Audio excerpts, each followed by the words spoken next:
बड़े खुश शनिवार के दिन अपने स्कूटर की चाबी को यूं टांग के हम अपने स्कूटर की तरफ जा रहे हैं। चार्ट ढीली थी कि वो टारगेट नहीं था, टारगेट नहीं होता तो चार्ट ढीली, कोई टारगेट नहीं था, घर पे जाके रेस्ट ही करना था। घूमते घूमते जा रहे थे, स्कूटर के पास पहुंचे, तभी अचानक आवाज आई, मुकेश जी। हमने पीछे घूमकर, इसी स्टाइल में जब पीछे घूमकर देखा तो हमारा दोस्त हमारी तरफ दौड़ कर आ रहा। हम शक्ल पढ़ने के माहिर खिलाड़ी थे। हमने पता लगा लिया कि ये संडे खराब करने की प्लानिंग लेकर आ रहा है। हम बड़े चिंतित हो गए, तभी वो हमारे पास आया और पास आके धीरे से बोला, ए भाई तेरी हेल्प चाहिए। मैंने कहा सर मैं आपकी क्या हेल्प कर सकता हूं? उसने कहा तू जो करता है वो सही करता है। मैंने कहा सर मैं क्या करता हूं? तो उन्होंने कहा तू बिजनेस करता है ना। मेरा दिमाग खराब हो गया, साला इसको किसने बताया कि मैं बिजनेस करता? मैं तो कंपनी के आदमी को कभी माल तक नहीं बेचा इस डर से। मैं तो चुप चुप के करता था क्योंकि मुझे पता है बॉस को पता चल जाएगा और वाट लगा देगा मेरी। मैं चिंता में पड़ गया। मैंने कहा बहुत बड़ी गड़बड़ हो गई। तभी उसने कहा नहीं नहीं नहीं कोई प्रॉब्लम नहीं है मुझे, और भाई मुझे तो पता चल गया है कि नौकरी से कुछ होने वाला नहीं है, बिजनेस मुझे भी करना पड़ेगा। मैं एकदम खुश हो गया। मैंने कहा ये भी बिजनेस करेगा तो मैं कंपनी के आदमी को भी माल भेज दूंगा। मैं तो माल बेचने के अलावा कुछ होता है भेज दूंगा, उसको भी भेज दूंगा, उसको भी भेज दूंगा, सबको भेज दूंगा। खुश हो गए। तभी मेरे बॉस ने मुझे धीरे से कहा, ए भाई मुझे भी बिजनेस करना है, 1 महीने से हाथ पैर मारना, कुछ समझ में नहीं आ रहा क्योंकि खानदान में कोई बिजनेसमैन नहीं रहा, कोई अनुभव ही नहीं है बिजनेस का। ए भाई हेल्प करना। मैंने कहा बताइए ना सर। अरे पिछले दिनों संडे के दिन मेरे घर पर पुराने दोस्त आए थे। वो अंगूर की बेल बनाकर बिजनेस समझा रहे थे, 1 के नीचे 4 अंगूर, 4 के नीचे 16 अंगूर, और ऐसे बिजनेस बता रहे थे कि अमीर बन जाए। ए भाई मुझे तो कुछ समझ में ही नहीं आया, लेकिन तेरे से बिना पूछे मैंने उनको कुछ कह दिया, बुरा तो नहीं मानेगा? मैंने कहा नहीं बुरा मानूंगा सर। मैंने उनको कह दिया कि तुम क्या बिजनेस करते हो? बिजनेस तो मेरा भाई करता है, मुकेश कोठारी, वो भी 6ठी क्लास से। अगर तुम्हारे अंदर ताकत है तो अगले संडे को आना, मैं अपने भाई मुकेश कोठारी को लेकर आऊंगा, और मेरा भाई मुकेश कोठारी जब तक नहीं कहेगा तब तक मैं बिजनेस नहीं करूंगा। ए भाई बुरा तो नहीं माना? नहीं बुरा नहीं माना। मैंने कहा फिर आना पड़ेगा 10 मिनट। जब टाइम ऑफ इन्विटेशन सिखा रहा था, उसने मुझे इनवाइट कर दिया और शंका भी नहीं होने दी। क्या बोला? मुझे करना है, तू आकर सिर्फ राय दे दे करना है कि नहीं करना। कोई टेंशन नहीं थी जब मैं पहली बार मीटिंग में आया, लेकिन आपकी शक्ल को देखकर लग रहा है कि किडनैप करके लाए गए, क्योंकि डर लग रहा है। हमारे को कोई डर नहीं था, हम तो एक्सपर्ट की तरफ पहली बार मीटिंग में आए। टाइप ऑफ इन्विटेशन एक कला है जो एक दिन में नहीं आई। अभी कलकत्ता से आए हुए सज्जन हमें कह रहे थे कि 15 लोगों को इनवाइट किया और 2 आदमी ही आए। हंस रहे हैं, उनकी कहानी भी यही है, और पूरे हिंदुस्तान की कहानी भी यही है। सरवण जी की भी यही थी, मुकेश कोठारी की भी यही। आज तक कोई नहीं आता क्योंकि हमें इनवाइट करना ही नहीं आता। हम शादी की तरह इनवाइट करते हैं, 11 बजे मुकेश कोठारी आ जाओ। काम बिगड़ गया उसके, क्यों आएगा 11 बजे? इन्विटेशन के लिए बात करके उसके पूरे स्वभाव को समझना पड़ता है, और जब आप उससे बात करते हैं तो उसकी दुखती हुई नस आपको पता चल जाती है, और जो दुखती हुई नस होती है ना उसको तुरंत दबाना पड़ता, फिर वो आता। एग्जाम्पल देता हूं, क्लियर हो जाएगा। 1 दिन का विषय नहीं है, ये लंबा टॉपिक है, हाउ टू कन्विंस ट्रेनिंग का विषय। अगली बार जब भी इस एरिया में ट्रेनिंग होगी तब हम पूरे दिन भर इस विषय पर बात करेंगे आपसे। How to invite. जैसे एक स्टूडेंट को आपको इस बिजनेस में लाना है तो आपको समझना पड़ेगा कि स्टूडेंट की सबसे बड़ी चाहत क्या है। स्टूडेंट की सबसे ज्यादा चाहत होती है करियर। एक 10वीं क्लास से बच्चा ही सोचना चालू कर देता है कि बड़ा होकर क्या बनना। उस करियर में आरसीएम कहीं नहीं आता, और जिस दिन आपने आरसीएम को करियर के हिसाब से बता दिया उस दिन वो स्टूडेंट भी इस बिजनेस में आ जाएगा। ये सरवटी स्टूडेंट ही थे, केसरी जी स्टूडेंट ही थे, ये सारे लोग यहाँ पर बैठे हैं वो स्टूडेंट ही थे। ये भाई साहब का नाम भूल गया यार आपका, कौशल जी, ये सब स्टूडेंट ही हुआ करते थे। इन्हें समझ में आ गया क्योंकि इन्हें स्टूडेंट की तरह से समझाया। स्टूडेंट को करियर समझाना पड़ेगा। एक हाउस वाइफ है जिसका पति 2 लाख रुपए पर मंथ कमाता है, वो नहीं आएगी मीटिंग में, उसके आत्म स्वाभिमान को जगाना पड़ेगा, उससे बात करनी पड़ेगी।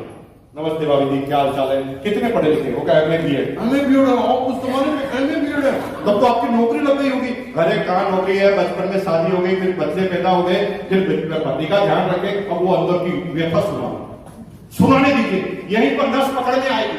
वो नस सुना रही है, ये हो गया मेरे साथ, वो हो गया, मैं कुछ नहीं कर पाई। वो ये बता रही कि उसके पूरे चीजों को दबा दिया, और वो बता रही कि मैंने खुद अपनी इच्छा से अपनी जिम्मेदारी के लिए इन चीजों को दबाया। फिर धीरे से बोलिए, भाभी जी गजब, आपके अंदर इतना टैलेंट। अच्छा आप मुझे बताओ भाभी जी, अगर आपको 10,000 रुपए चाहिए तो किससे मांगने पड़ते हैं? अरे किससे मांगेंगे? पति के सामने हाथ फैलाने पड़ते हैं, और फिर पति के सामने हाथ फैलाने पड़ते हैं। भाभी जी मेरे पास एक ऐसा बिजनेस है जिसमें आपको घर से बाहर निकलने की भी जरूरत है। पार्ट टाइम स्पेयर टाइम में आप घर पर बैठे बिजनेस कर सकते हैं, पति को भी प्रॉब्लम नहीं होगी क्योंकि घर पे रहेंगे, और बच्चे का भी ध्यान रख के आएंगे, और इतना पैसा आएगा ना कि आप पति को भी उधार दे सकते हैं और पति को थाईलैंड ले जाने भी जा सकते हैं। फिर वो उसका दिमाग खुलेगा, अच्छा ऐसा कोई बिजनेस होता है ना 11 बजे। अब क्योंकि क्यों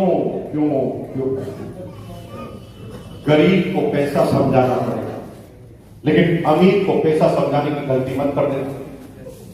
एक आदमी लखपति है और तुम क्या करो, आज से पढ़ ले लखपति बन जाएगा, उनका पहले हूं, फिर क्या करो, फंस जाओगे। उससे सिक्योरिटी समझानी पड़ेगी, उससे बात करनी पड़ेगी। नमस्कार सर, क्या हाल चाल, आपके ठीक है ना? क्या आपका क्या बिजनेस है? वो कपड़े का शोरूम है। कपड़े का शोरूम है, ब्रांडेड। अरे भाई साहब क्या खुशनसीब आदमी हो आप, कितना पैसा आप कमाते होंगे सर। हर आदमी की ऐसी तमन्ना है कि आपके जैसा बने। सर आप मुझे सिर्फ इतना सा बताओ, जब कोरोना आया था तो आपके शोरूम का क्या हाल चाल था? वो बढ़ जाएगा, हर दिमाग खराब मत कर साला, 3 साल पूरे बर्बाद हो गए, इतना कर्जा हो गया, इतना वो हो गया। सर मैं ऐसे बिजनेस को जानता हूं जो कोरोना में भी डबल हो जाता है। कहां होता है? 11 बजे। ऑफ इन्विटेशन कला, और जब आप किसी के नस को दबाओगे नहीं तब तक वो आएगा। फालतू के आदमी आएंगे, वो तुम्हारे काम के भी, जिनके पास चाइनी बोल है वो आएंगे जो तुम्हारे काम के। जो इस बिजनेस में कामयाब होता है उसकी खास बात क्या होती है पता है? वो सब पहले बिजी होते। इसका मतलब जो बिजी है वो ज्यादा काम करेगा इस बिजनेस के अंदर, क्योंकि उसे टाइम की वैल्यू का पता है। आदमी ज्यादा काम नहीं करेंगे, बिजी आदमी ज्यादा काम, लेकिन समझ में आने के बाद बिजी को समझाना बहुत मुश्किल था, क्योंकि बार बार डायलॉग बोलेगा टाइम नहीं। तो ये टाइम नहीं है, डायलॉग को कैसे खत्म करेगा, ये इन्विटेशन की कला से समझ में आया जब आप ट्रेनिंग में आए। अब क्या हुआ, मुझे इनवाइट कर दिया कि भाई तुम बिजनेस का जानकार आदमी है, बिजनेस मुझे करना है, तो यार सुबह 10 बजे आ जाना। मैंने कहा आऊंगा सर, बिल्कुल आऊंगा, मैं 10 साढ़े 10 बजे आ जाऊंगा। नहीं 10 बजे आना। मैंने कहा क्यों? अरे भाई बिजनेस का मामला है, प्लान समझाएंगे वहां पर, और तू वहां नहीं आया और तू समझा नहीं तो तेरा क्या जाएगा, जीवन तो मेरा बर्बाद हो जाएगा। मैंने कहा नहीं सर, आपके जीवन को बर्बाद नहीं करेंगे। 10 मिनट पहले आके बैठ गए, आपके आदमी अभी तक आ रहे क्वेश्चन, हम 10 मिनट पहले। मैंने कहा इसका जीवन बर्बाद हो जाएगा यार भाई, इसका जीवन हम थोड़ी बर्बाद। पहली मीटिंग में पेन डायरी लेकर आए, पहली मीटिंग में। पता है क्यों? क्योंकि ना बॉस क्या बोल रहा था, ए भाई पेन डायरी लेते हुए आना, बिजनेस का मामला है, कुछ भूल गया, नोट करना भूल गया और दिमाग में तेरे नहीं आया तो तेरा तो कुछ नहीं जाएगा भाई, जीवन तो मेरा बर्बाद हो जाएगा।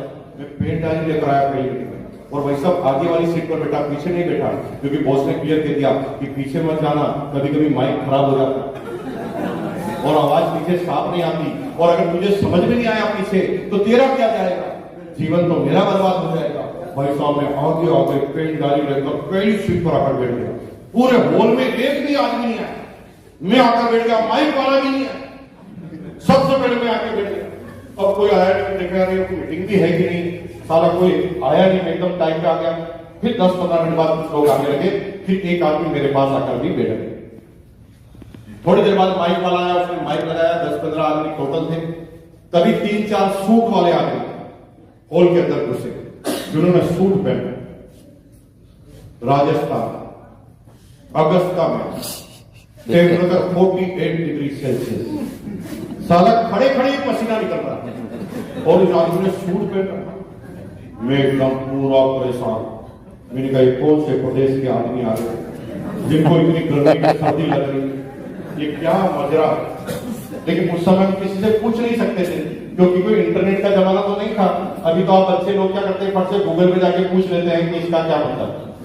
अब हम किससे पूछे? हमारे समय में जो हमारा पड़ोसी होता था वही गूगल होता था। जैसे आप गूगल को ऑन करते थे, हम पड़ोसी को ऑन करते थे। जैसे कैसे करते थे, मेरे पड़ोस में आके बैठा तो उसको ऑन करने का तरीका था, पहले उसकी तरफ देखो, वो भी आपकी तरफ देखा, फिर मुस्कुरा। अगर वो मुस्कुरा गया मतलब गूगल ऑन, ये तरीका था गूगल ऑन। तो हम देख के जो ही मुस्कुराया वो भी मुस्कुराया। मैंने कहा सर एक प्रश्न पूछना है। वो कहा पूछिए। मैंने कहा सर बताइए कि इन लोगों ने सूट पहन रखा है, इनको गर्मी में सर्दी क्यों लग रही है? आप अपनी जानकारी के अनुसार आप बता सकते हैं कि ये किस प्रदेश के नागरिक हैं? दूसरे का जवाब दो। मैंने कहा आप जवाब दो। पिछले 10 मिनट से मैं भी यही सोच रहा हूं। मैं बड़ा खुश हुआ कि मेरा पड़ोसी भी मेरे जैसा, हमारे जैसा आदमी हमें मिल जाता है तो बहुत खुशी होती है। ज्यादा दिमागदार आदमी मिल जाए तो भी हमारी दोस्ती नहीं होती, कम दिमागदार मिल जाए तो भी दोस्ती नहीं होती, बराबरी के आदमियों से दोस्ती होती। मैंने हाथ मिलाया, सर का वेरी गुड, आपकी जितनी जानकारी उतनी मेरी, हम पक्के दोस्त बनने लायक हैं। और हम दोनों बैठ गए, अब दोनों भाई डांस सुनने लगे। तभी एक आदमी स्टेज पर आया। स्टेज पर आते ही उसने बोला, भाई और बहनों ये जोश का बिजनेस है। मेरा दिमाग ही खराब हो गया। मैंने कहा साला इलेक्ट्रॉनिक का बिजनेस सुना है, कपड़ों का बिजनेस सुना है, जूतों का बिजनेस सुना है, ये जोश का बिजनेस है। जोश को नापेंगे कैसे, पेन कैसे करेंगे, हिसाब किताब कैसे करेंगे, कैसे कैलकुलेशन होगी, किसको कितना जोश दिया, कैसे मेंटेन कैसे,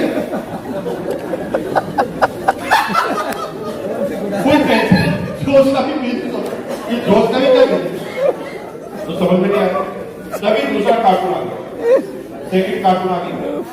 सेकंड कार्टून स्टेज पर आया, उसने कहा भाइयों ये जोश का बिजनेस है, इसलिए बजाओ ताली। हमने नया, मुझे पता नहीं ताली क्यों बजानी, किसके लिए बजानी। भगवान को समझ एक ताली नहीं बजाई। और यहाँ पर जो ताली नहीं बजा रहे ना, मैं उनको देख देख के बहुत खुश हूँ कि मेरी कैटेगरी का हाथ तुम भी ताली नहीं बजा रहे, मैं भी ताली नहीं बजा रहा था। मतलब तुम मेरी जगह पे जाओगे 100%, क्योंकि मैं भी ताली नहीं बजा रहा।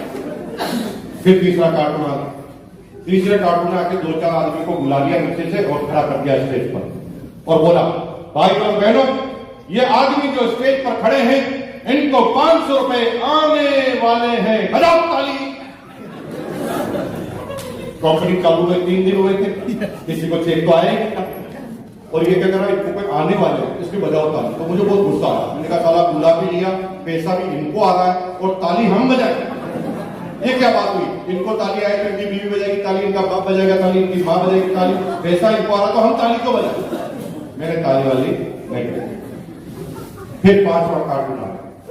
मेरे आने से पहले यहाँ पर कई कार्टून आ चुके होते, सभी जगह आ गए, कोई नई बात नहीं। 5वां कार्टून आया। 5वें कार्टून ने आते बोला, भाई और बहनों अब हम बुलाने जा रहे हैं सदी के सबसे बड़े कार्टून को, सबसे लास्ट में। यहाँ सबसे लास्ट में कौन आया? हम लोग समझाना चाह रहे हैं आज के कार्टून हम ही हैं और कार्टून को बनाने वाले सरवण जी हैं। ये 5वें नंबर के कार्टून हम छठे नंबर। अब जो छठे नंबर के कार्टून थे वो कौन थे पता? मेरी ग्रेटेस्ट अप्लाइड श्रीमान B.C. आया स्टेज पर। अब उस समय उनकी 45-47 साल की एज थी। काले कलर का सूट पहन रखा, गोरा सा चेहरा, एकदम बात करने का तरीका ऐसा कि वीसी चावड़ा जी के शब्दों में जादू होते हैं। जब वो बात करते हैं ना तो उनके पास इतने शब्द होते हैं कि कौन से शब्द को किसमें डाल के कौन सी कविता निकालने सारा आज तक कुछ समझ नहीं पाया। वो बोलते बोलते पता नहीं क्या कर देते। और भाई साहब में थोड़ी देर बाद में मुझे इतना मजा आने लगा कि मैंने डायरी को साइड में रख दिया और मैं तो उनको देख देख के मुस्कुराने लगा। जब मैं उसको देख के मुस्कुराता था तो मेरा बॉस मुझे देख के मुस्कुराता।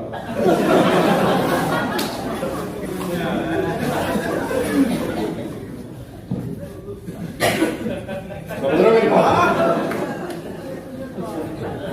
मैं बोला आदमी क्या सोच रहा हूँ, बॉस में दिमाग कम होगा, इसको बाद में बात समझ में आ रही होगी, इसलिए बाद में मुस्कुरा।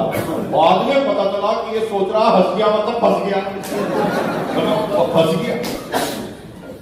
अब मैं बोला आदमी का, मैं तो मुस्कुराने लगा और भाई साहब मैं तो इतना तेज चिल्लाने लगा, हंसने लगा, मुस्कुराने लगा। थोड़ी देर बाद में सेमिनार खत्म हो गया। पड़ोसी ने जगाया मुझे, कहा भैया यहीं पर बैठा है क्या, सेमिनार खत्म हो गई? मैंने कहा कोई नहीं आएगा। साला जाने की इच्छा ही नहीं हो रही, इतना मजा आ रहा है, इतना सारा फिल्म में कितना मजा नहीं आया। और तभी पड़ोसी ने कहा कि भाई तो खत्म नहीं, चलो। तो मैंने डायरी की तरफ देखा, डायरी तो खाली। हमें क्या समझाना था दोस्त, साला नहीं समझ नहीं आया क्या करना। अब मैंने कहा अब थोड़ा मेरा दिमाग खराब होने लगा, अब बॉस मेरी बात आ गया। अब आके पूछेगा करूं कि नहीं करूं, तो हमें क्या बोलूं? मैंने कहा भागो, यहां से भाग जाओ।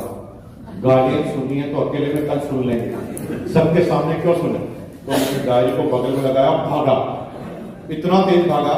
लेकिन हम जब यहाँ आते हैं तो जो हमें लेकर आता है उसके दोनों मूविंग कैमरे हमारी तरफ। तुम टॉयलेट जाओगे तो तुम्हारे पीछे पीछे आ जाएगा टॉयलेट, जैसे कोई जाने देगा तुम्हारा। तो मैं भागा तो मेरा बॉस भी एकदम खड़ा हो गया और वो भी मेरे पीछे पीछे भागा और बिल्कुल स्कूटर के पास आ गया। मेरे को एकदम शांत, मैंने सांस रोक ली, मैंने कहा कुछ से कुछ गड़बड़ हो गया। तभी बॉस ने कहा कैसा लगा? पूछना चाहिए करूं कि नहीं करूं। पूछा क्या कैसा लगा? मैंने कहा अच्छा लगा। मजा आया कि नहीं आया? मैंने कहा मजा बहुत है। ठीक है कल मिलते हैं। मैंने लंबी सांस ली, पूछा नहीं चलती। अगले दिन ऑफिस गया, रात भर भूल ही गया कि काम गया। अगले दिन ऑफिस गया तो ऑफिस में गेट कीपर ने सारी बात याद दिला दी। गेट कीपर ने कहा आप अपनी केबिन में जाने से पहले बॉस से मिलकर आना, बॉस ने आपको याद किया। पुरानी बातें याद आ गई। मैंने कहा अब बॉस पूछेगा। तो मैंने डर के अंदर जा रहा था कि बॉस अंदर बैठा तो नहीं है, मैं बात कर जाऊं। तभी बॉस की सीट खाली, तो मैं एकदम खुश हुआ। तभी पीछे से आवाज आई, मुकेश रुक आ रहा। वो मेरे पास आया और मुझे बोला गुड मॉर्निंग गुड मॉर्निंग। मैंने कहा गुड मॉर्निंग। उसने मेरे कंधे पे हाथ रखा और मुझे सीधा केबिन में खींच के ले गया। केबिन में मेरे लिए सीट खोली, सीट खींची, सीट पर मुझे बिठाया और पानी की गिलास रख के पानी गिलास में डाला। ऐसा पहली बार हुआ है 17-18 साल।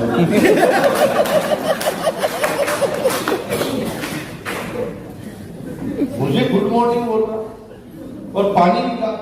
साला अब तक गाली बोलने के अलावा कुछ किया नहीं था और आज ये कर क्या रहा, तो मुझे सब कुछ उल्टा पुल्टा लग रहा, कुछ ना कुछ गड़बड़ आ रहा। तो मैं चुपचाप बैठ गया। तभी बॉस ने पहला प्रश्न किया, अपनी सीट पर बैठ गया, कल मजा आया ना? मैंने कहा तो मजा आया। तो क्या मैं फाइनल समझ लूं कि मजा आया? मुझे क्या पता फाइनल का मतलब क्या होता? मैंने उनको चढ़ाने के लिए बोल दिया 100% फाइनल समझ लो मजा आया। जो ही मैंने बोला 100% फाइनल मजा आ गया, बॉस ने अपनी सीट के नीचे से काले कलर का बैग निकाला, मेरे सामने रख दिया। बैग में 3 जोड़ी कपड़े वो मुझे दे दिया। उस समय इस बिजनेस को ज्वाइन करने के लिए किट लेनी पड़ती है ना, और कंपल्सर था। अभी डायरेक्ट सेलिंग में ज्वाइन करने के लिए कंपल्सर नहीं होता, किट दे दी। मैं अब तक नहीं समझ पा रहा हूं कि किट क्यों। मैं कपड़े को देखकर खुश हो रहा हूं और मैं क्या सोच रहा हूं, अगस्त का महीना चल रहा है, अक्टूबर में दिवाली है, कंपनी एडवांस में गिफ्ट दे रही है। तो मैंने किट लेके बोला थैंक यू सर। तो बॉस ने कहा थैंक यू की जरूरत नहीं, 1260 रुपए दो। मैंने कहा सर 1260 रुपए क्यों? कल मजा आया ना? मैंने कहा सर मजे के कौन इतने रुपए लेता है? तो मैं लेता हूं। मैंने कहा आप क्यों लेते हो? मेरा बिजनेस है। मैंने कहा आपका क्या बिजनेस है? तो मैं पकड़ पकड़ के ले जाता हूँ, जिसको भी मजा आता है उसको किट देता हूँ। किट में होता है कपड़ा, कपड़ा बनाती कंपनी, कंपनी की हो जाती है सेल, जिसको मिलता है उसको मिल जाता है डिस्काउंट, और तुम दोनों को मिलाने वाला पंडित मैं हूं, तो मुझे मिलता है कमीशन। और मेरे अपलाइन को मुझे क्लास समझाने नहीं आता था, एक दिन पहले ज्वाइन हुआ था, उसको जो भी आता था मुझे बता। अब ये चीजें लेनी पड़ेगी, तुम्हें बोल दिया मजा, अब तो कोई चांस नहीं। 1200 रुपए थे, मैंने कहा बचने के लिए क्या करूं, तभी दिमाग में आइडिया आया। मैंने कहा सर 1260 रुपए दे देता, आपसे बड़े 1260 रुपए नहीं है मेरे लिए, लेकिन नौकरी क्लास आदमी है, 26 तारीख है आज, लास्ट डेटों में नौकरी वाले के पास 1260 रुपए मिलते हैं क्या? वो उसका कहता एकदम सही कहा, मेरे पास भी तो नहीं है, तभी तो बिजनेस करना पड़ा, वो और चीज को बिजनेस मिलेगा। चल कोई बात नहीं, इस पेपर पे साइन कर। मैंने कहा इस पेपर में क्या लिखा है? इस पेपर पे लिखा है 1260 रुपए मेरी सैलरी से काट लिए जाए। और पेट पकड़ा दिया हमें, करूं कि नहीं करूं? तुम्हें बढ़िया आदमी था, राजस्थानी डीएनए हमारे अंदर, हर चीज में कैलकुलेशन हम करते हैं फटाफट, फायदा लॉस प्लस माइनस कर देते हैं। तो मैंने सोचा अगर मैं साइन नहीं करूंगा तो बॉस नाराज हो जाएगा, और अगर बॉस नाराज हो जाएगा तो इंक्रीमेंट आधा हो जाएगा, 2000 की जगह 1000 ही लगेगा, और 1000 इंक्रीमेंट लगेगा तो साल का 12,000 वैसे ही चला जाएगा, 10 साल का 1,20,000 हो जाएगा, और अभी 30 साल की नौकरी है 3,60,000 हो जाएगा, 3,60,000 रुपए ब्याज जोड़ो तो 5 लाख हो जाएगा। बाप रे, इतना नुकसान कौन कराएगा? हमने फट से साइन कर दिया। यहाँ पर भी जो आपके जीजा जोड़े होते हैं ना, वो बिजनेस समझ के थोड़ी होते, वो जीजी की वजह से होते। साला उनको घर में रहना है, तुम खुश करने के लिए उसे ज्वाइन करवा दो, ऐसा करने से कुछ होता फॉलो से। अब हुआ क्या मेरे साथ, मैंने किट को ले जाकर कहां फेंकी, वो किट मुझे आज दिन तक नहीं मिली, क्योंकि मुझे बिजनेस करना ही नहीं था। पहला चैप्टर खत्म, यहां तक आप सब लोग करना जानते हैं, ज्वाइनिंग कराना। हेलो, पहला चैप्टर खत्म हो गया, ज्वाइनिंग में तो आप एक्सपर्ट है, और मैं भी ज्वाइन हो गया था, लेकिन मैंने सोच लिया था कि मैं काम नहीं करूंगा। और आपकी टीम के नीचे लोग भी ये सोच लेते हैं कि ज्वाइन मैंने कर लिया लेकिन काम नहीं करूंगा। काम कैसे होता है, आओ आगे गाड़ी सुनो, अब समझ में आ जाएगी।